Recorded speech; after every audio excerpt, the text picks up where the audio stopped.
창세기 15장 17절 같이 합독합니다.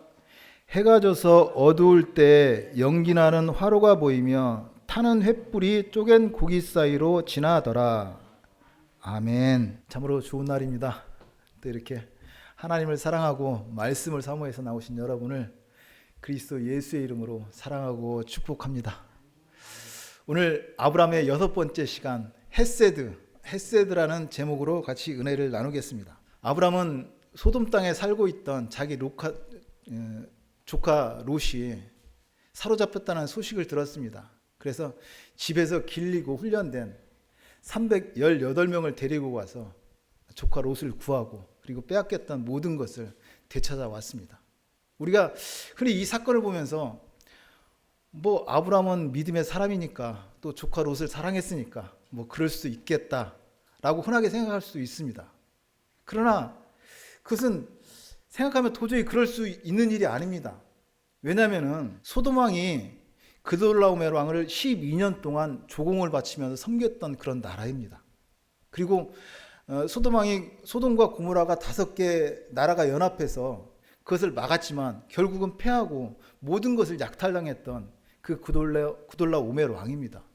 그런데 그것을 갖다가 치고 왔다. 성경에는 정확한 숫자는 나오지 않습니다. 그렇지만은 그 그돌라오멜 왕의 군대의 숫자는 최소 수천에서 수만 명입니다. 그리고 생각해 볼게 먼 원정길에 그돌라오멜 왕 그 군대가 지쳐 있다고 생각할 수 있어요. 그리고 밤에 급습을 해서 그랬다고 할 수도 있습니다. 100번 양보해서 그렇다고 하고 있지만 그건 도저히 있을 수 없는 일입니다.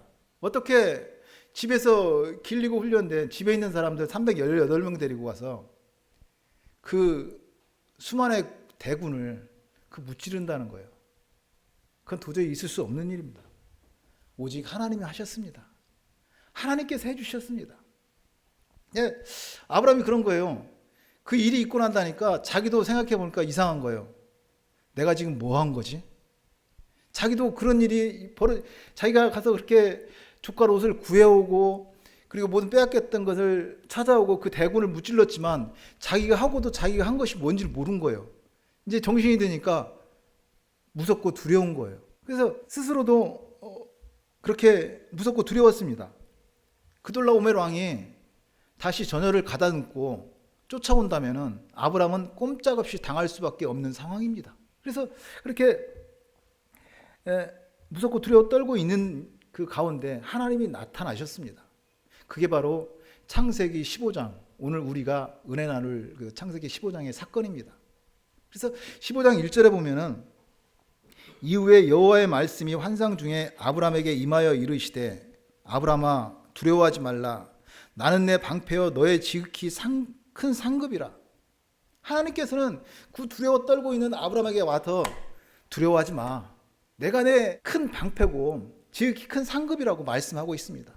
두려워하지 말라. 내가 너와 함께함이라. 놀라지 말라. 나는 내 하나님이라. 내가 너를 굳세게 하리라. 참으로 너를 도와주리라. 하나님께서 아브라함에게 힘과 용기를 주고 있습니다. 참으로 너를 도와주리라고 말씀하고 있습니다. 그렇다는 말입니다.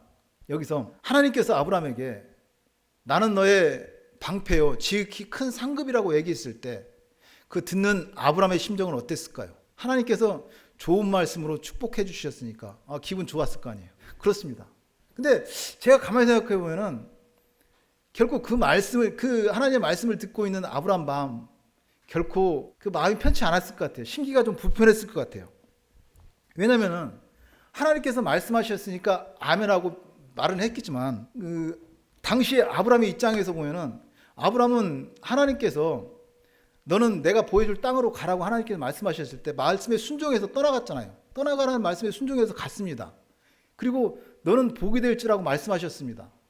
내가 너로 큰 민족을 만들고 내게 복을 주어 내 이름을 창대하게 하리니 너는 복이 될지라. 그 말씀 부여잡고 아브라함은 하나님께서 도대체 내게 무슨 복을 주실까? 기대가 됐을 거 아니에요. 그 기대를 갖고 가면서 가는 곳마다 하나님께 제단을 쌓고 여호와의 이름을 불렀습니다. 그러면서 그렇게 살았는데 아브라함 그 삶에서 이루어진 일들이 뭐예요? 여러 가지 문제와 기근과 그런 일들만 계속 닥쳤잖아요. 나중에는 기근을 피해서 애굽에 갔을 때는 자기 아내를 누이라고 소개해야 되는 그 비겁하고 비참한 상황까지 빠집니다. 아무리 믿음의 사람이지만 내 아내를 누이라고 속여야 되는 그 비참한 상황. 더구나 그 사랑하는 조카를 또 떠나 보내야 되고 오늘 또 말도 안 되는 그런 전쟁에 휘말리게 되고 어떻게 보면은 그 아브라함의 그 삶을 보면은 마치 우리 신앙생활하는 것 같다. 우리와 같다. 뭐 그런 생각도 해봤습니다. 왜냐면은 우리도 세상에서 내 마음대로 뭐 내 뜻대로 편하게 살 때는 별 문제 없이 살았습니다. 그러다가 예수님 믿고 하나님 섬기면서 살 때 우리 그런 생각 하잖아요. 내가 이제 예수 믿고 하나님 섬기는데 하나님께서 무슨 복을 주실까? 뭐 아닌 게 아니라 그런 기대를 갖기도 해봅니다. 그렇지만 신앙생활 하다 보면은 우리 느끼는 것이 예수 믿을 때나 안 믿을 때나 별반 차이가 없습니다. 시간이 지나면 지날수록 어쩔 때는 왜 이렇게 또 내 인생이 이렇게 몸이 건조하냐, 힘들고 어렵냐. 적당히 세상하고 타협해가면서 옛날에 하던 대로 불의와 타협하면서 적당히 살고도 싶습니다. 그러면 될 것 같아요. 근데 그것마저도 안 돼요. 왜요? 내 안에 양심이 막아요. 너 예수 믿는 사람인데 어떻게 너 그럴 수 있냐. 그 하고 싶어도 할 수도 없어요. 그러다 보니까 더 어려워지는 게 우리 신앙생활이기도 합니다. 그러니 아브라함이 나는 너의 방패요. 큰 상급이라고 하나님께서 그 축복의 말씀을 해주셨어도 불편할 수밖에 없었습니다. 그렇잖아요. 뭐 시샘말로 로또 복권이라도 하나 당첨됐다면 모르지만 문제만 생기고 어려운데 뭐가 복이냐고요. 아브라함의 입장에서는 그러니까 하나님이 말씀하셨으니까 아멘하고 순종하지만 좀 불편했다는 생각을 해봤습니다. 무엇보다도 다 좋습니다. 아브라함은 그래도 믿음의 사람이잖아요. 그러니까 믿음의 사람이니까 믿음으로 나를 연단하는 과정이라 생각하고 믿음으로 살아갈 수도 있습니다. 그러나 이해하지 못할 것이 있어요. 이 당시까지는 아브라함에게 자손이 하나도 없습니다. 내 자손이 많게 해주겠다고 복을 하셔놓고 남들 다 있는 자식 하나가 없어요. 뭐 안 주는 건지 못 주는 것인지 일부러 안 주시는 건지 하여간 자식이 하나 없습니다. 그래서 그 아브라함이 하나님께 그런 질문을 합니다. 그렇게 질문이 아니라 대꾸입니다. 창세기 15장 2절에 보면은 아브라함이 이르되 주 야훼여 무엇을 내게 주시리 하나이까 나는 자식이 없사오니 나의 상속자는 이 다메섹 사람 엘리에셀이니이다. 그러니까 내가 너의 큰 방패요, 큰 상급이라고 얘기하자 거기다가 대꾸하는 거예요. 하나님 도대체 내게 무슨 복을 주시려고 하는데요? 나 자식도 없습니다. 내가 이 상황에서 설마 하나님께서 무슨 복을 주셔서 내가 그 복을 다 받는다고 해도 그 물려줄 자식마저도 하나도 없습니다. 그 복이 내게 무슨 소용이 있습니까? 라는 그런 대꾸와도 같습니다.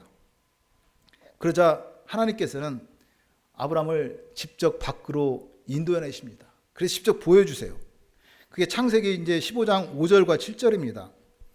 그를 이끌고 밖으로 나가 이르시되 하늘을 우러러 무뼈를 셀 수 있나 보라. 또 그에게 이르시되 내 자손이 이와 같으리라. 또 그에게 이르시되 나는 이 땅을 내게 주어 소유를 삼게 하려고 너를 갈대아인의 우르에서 이끌어낸 여호와이니라. 우리가 요즘에는 별이 잘 안 보입니다. 도시에서는 불이 밝다 보니까 별이 잘 안 보이는데 저 어렸을 때 자랄 때만 해도 은하수도 보였었고 그런 그 수많은 별들이 하늘에 떠 있는 것을 알 수가 있습니다. 근데 중동의 하늘은 그거와도 비교할 수 없는 그 쏟아질 것 같은 그 선명한 별입니다. 그 별을 세보라고 합니다. 아브라함이 하나, 둘, 셋, 백, 천, 만 어떻게 그걸 다 셀 수 있었겠습니까? 근데 하나님께서는 내 자손이 이와 같으리라고 말씀합니다. 그리고 눈에 보이는 가나안 땅을 보여주시면서 너에게 주셨다고 말씀하고 있습니다. 하나님께서는 아브라함에게 하나님의 모든 것을 다 이렇게 축복하신 거예요. 하나님의 나라를 축복하신 거예요. 우리가 그 나라라고 할 때 나라의 3요소가 뭐예요? 국민, 주권, 영토입니다. 이 세 가지가 있어야 나라입니다. 근데 하나님께서는 내 자손을 하늘의 별과 같이 많은 자손을 주시겠다고 했잖아요. 국민이잖아요. 내 앞에 보이는 땅 다 주겠다고 했습니다. 영토입니다.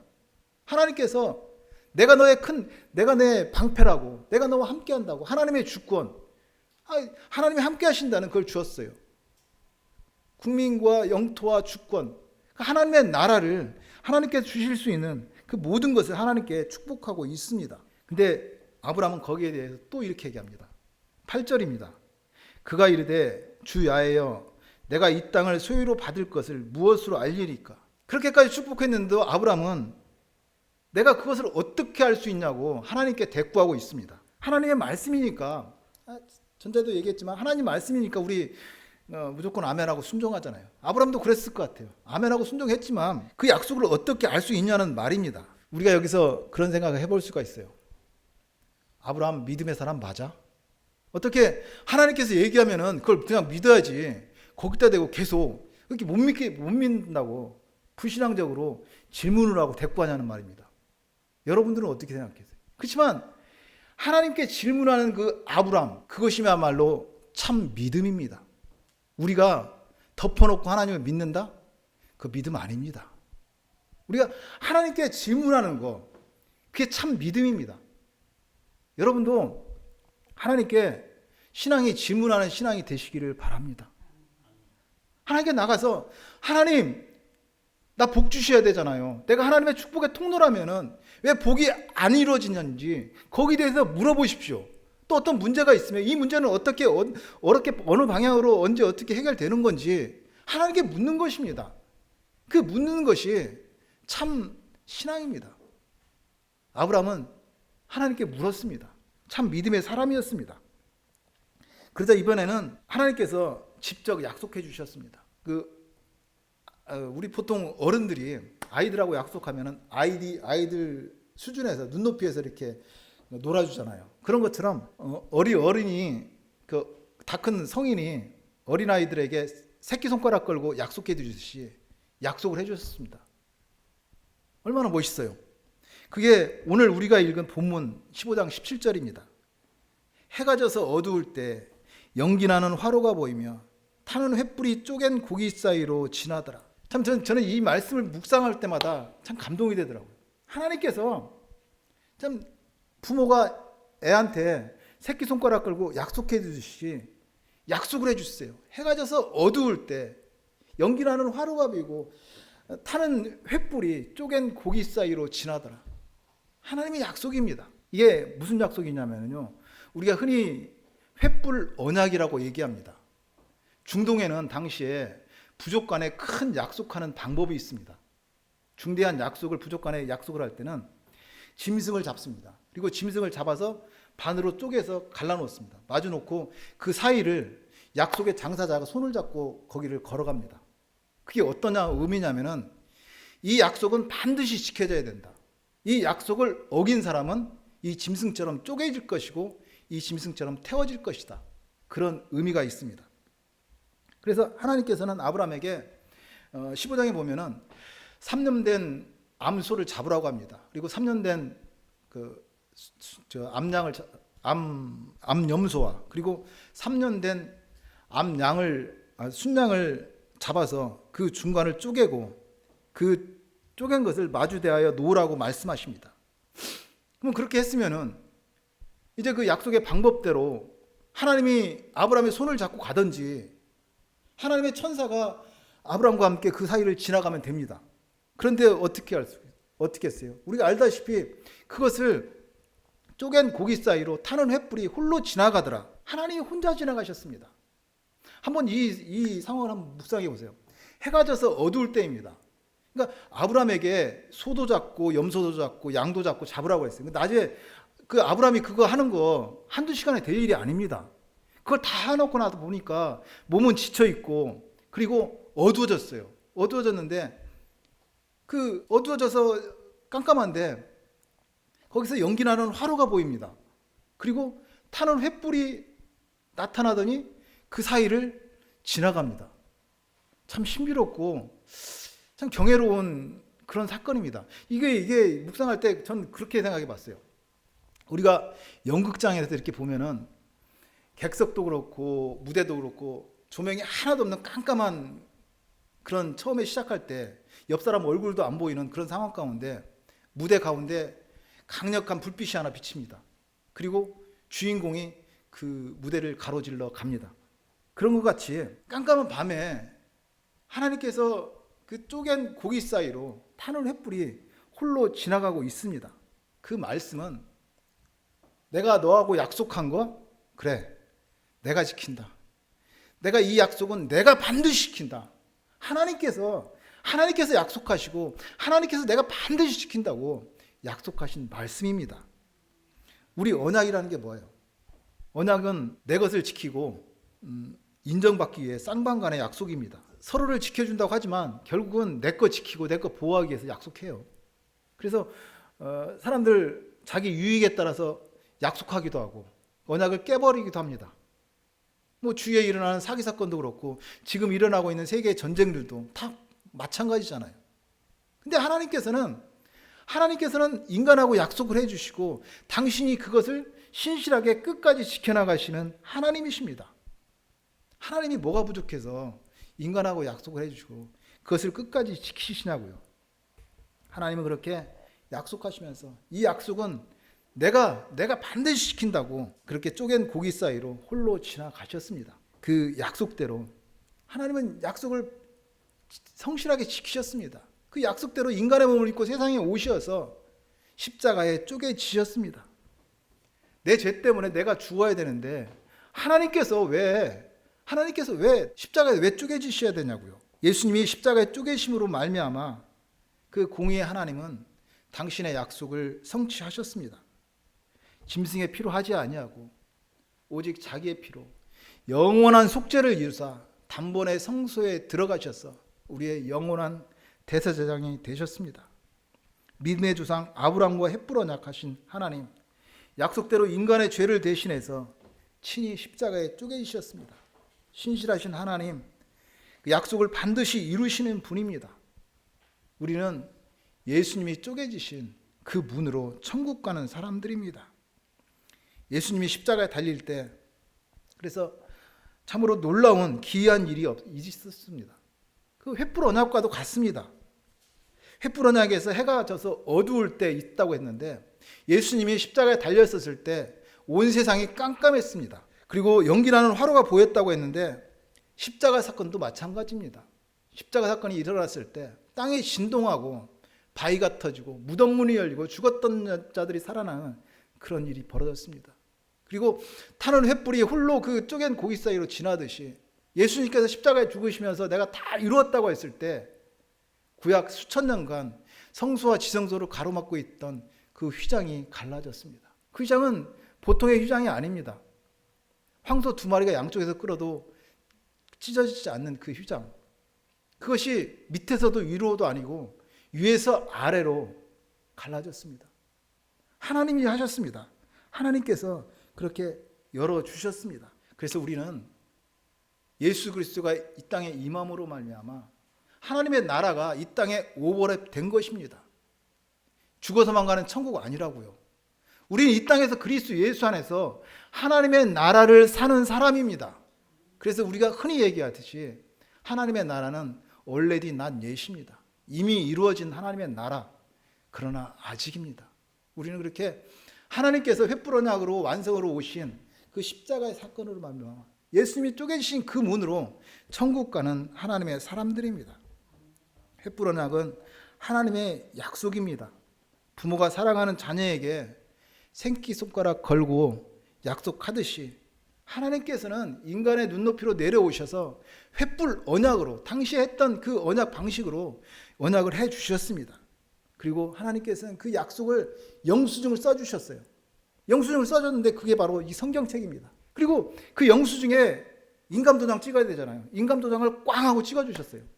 그것이 바로 예수 그리스도 십자가 사건입니다. 하나님은 횃불 언약으로 약속해 주시고 그것을 십자가로 확증 도장을 찍어 주셨습니다. 그것이 아브라함의 횃불 언약입니다. 그렇다면 오늘 설교 제목인 헤세드에 대해서 말씀을 드리겠습니다. 히브리어 헤세드, 이것은 구약 성경에 한 250회 나오는 것으로 히브리어 헤세드를 우리 말로 번역한다면 하나님의 사랑, 은혜, 긍휼, 자비 이렇게 번갈아 가면서 번역합니다. 그렇지만 이 헤세드를 단순하게 어떤 한 단어로 한정지어서 번역하기는 참 어렵습니다. 왜냐하면 예를 들어서 하나님이 당신을 우리를 사랑하십니다 할 때 사랑을 헤세드라고 번역했을 때 그 사랑은 내가 너를 사랑한다는 그 감정적인 그런 언어의 수준이 아닙니다. 내가 반드시 너를 끝까지 책임진다는 선언이고 선포입니다. 하나님은 우리를 구원하시되 우리의 행한 바 의로 행치 아니하시고 오직 그의 긍휼하심을 따라 중생의 시승과 성령의 새롭게 하심으로 하셨습니다. 우리의 구원 오직 은혜입니다. 그것이 하나님의 헤세드입니다.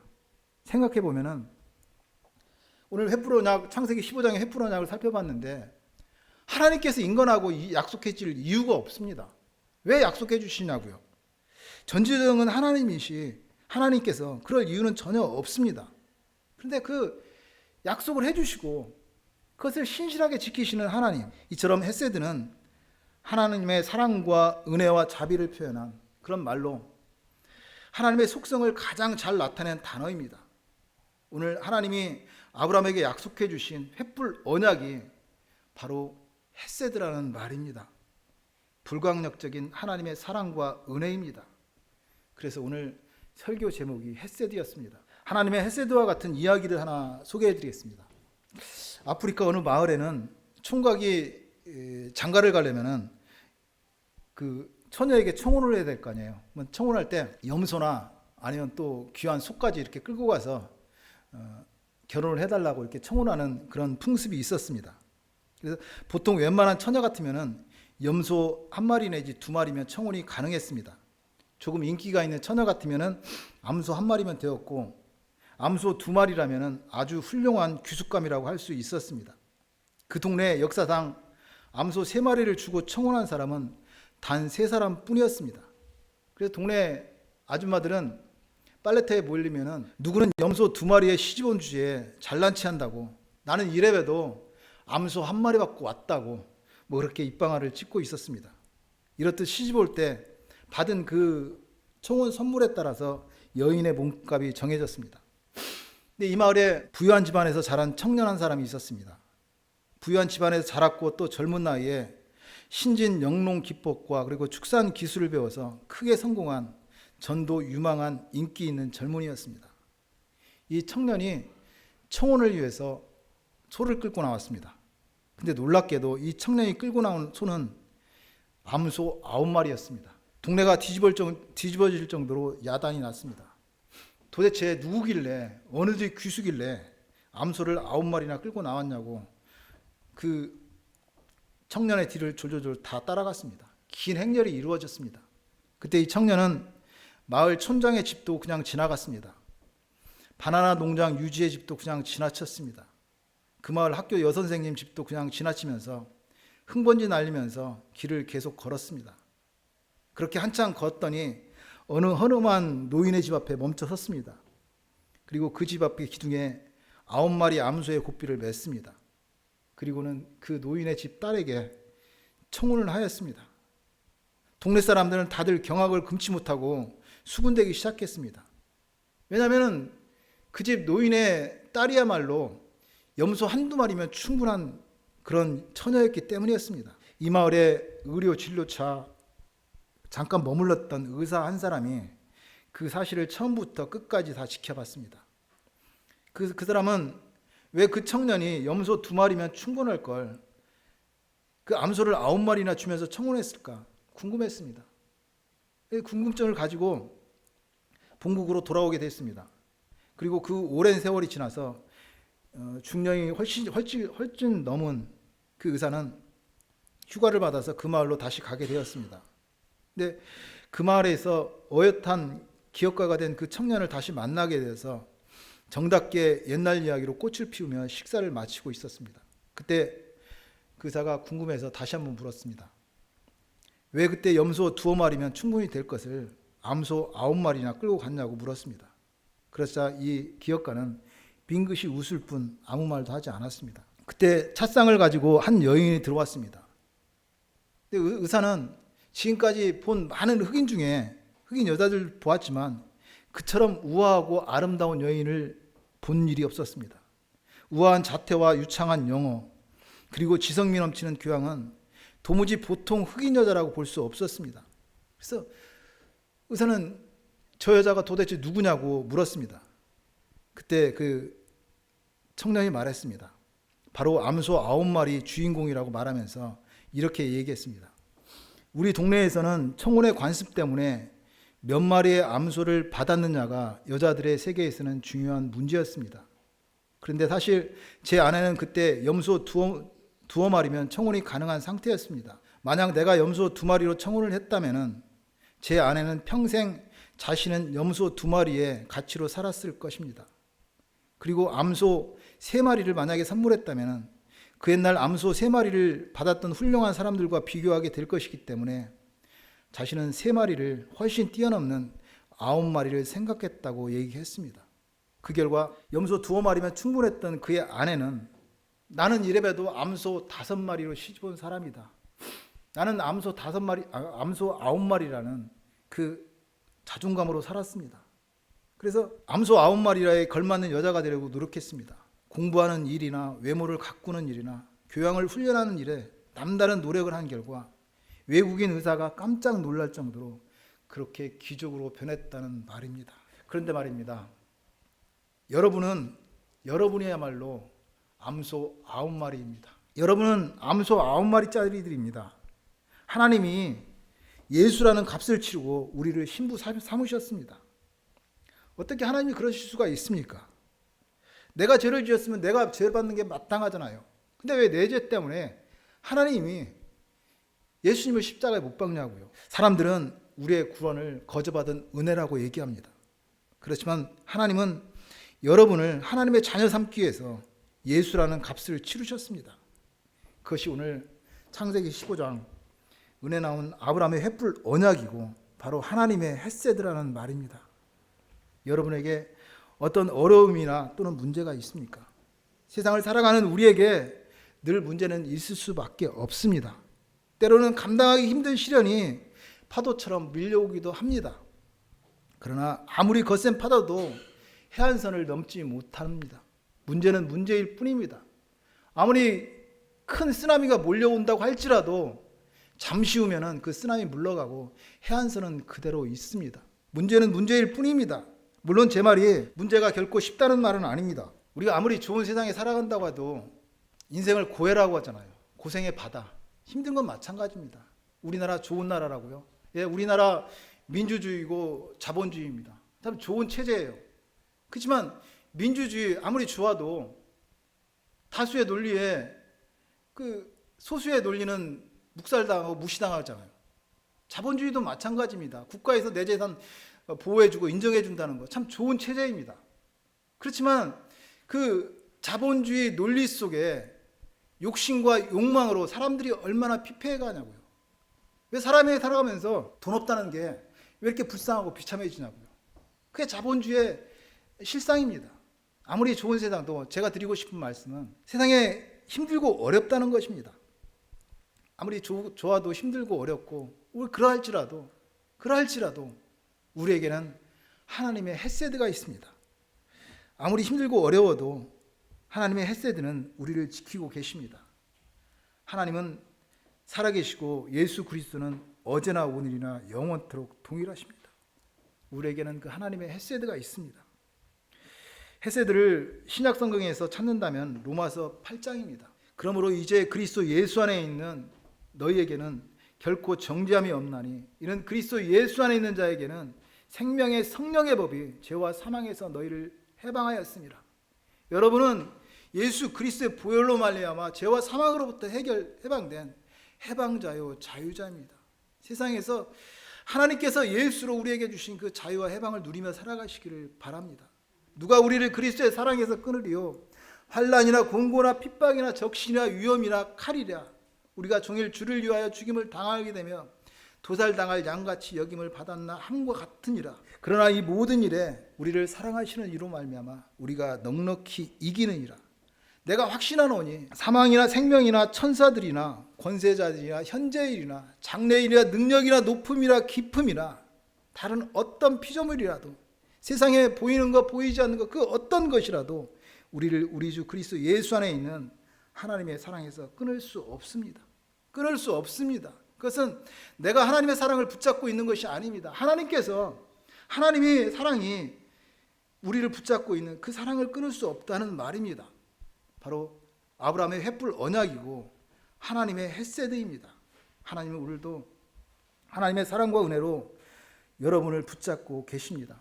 오늘 하나님의 헤세드에 대해서 은혜를 나누었습니다. 헤세드는 구약 성경 전체를 관통하는 핵심 단어로 하나님의 불가항력적인 그 사랑과 은혜와 자비와 긍휼을 말씀하고 있습니다. 하나님은 그 헤세드를 영수증으로 써서 우리에게 주셨습니다. 바로 성경입니다. 그리고 그것을 인감도장으로 찍어 주셨습니다.